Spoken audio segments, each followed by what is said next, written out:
At dito naman tayo pupunta sa Bell Church. So bago tayo makarating doon, makikita muna natin yung mga nagbubundukang bahay. Literal na bundok na bahay. So ayan, dito tayo sa Bell Church. Tara, pasok tayo. Ang entrance fee nga pala dito ay 20 pesos. So pagbungad mo pa lang ay may mga dragon-dragon dyan. Ayan. At diretso na nga tayo sa parking area. At pagbaba mo sa parking area ay makikita mo ang nagbubundukang bahay. Talagang siya, bundok na may konting bahay.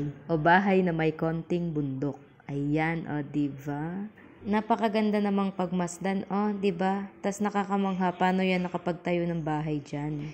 And lakad-lakad lang kami dyan. So yan sa tuktok, hindi na kami umakyat dahil sobrang napapagod na nga kami. Kaya dito lang kami sa baba. So, ikot-ikot lang kami dito. Tapos selfie, alam nyo na. Oh, sarap na higa, oh.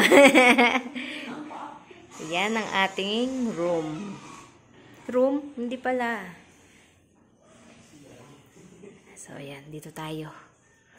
So, meron silang pa-TV, tapos meron silang Wi-Fi, and pagod, PBL!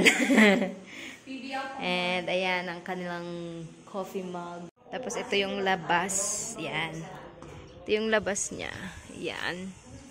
So, dito tayo nag-check-in kasama sa package dun sa ating Baguio tour. And pahinga muna tayo ngayon. It's 2 PM. So, balik tayo mamaya sa night market and sa Burnham Park.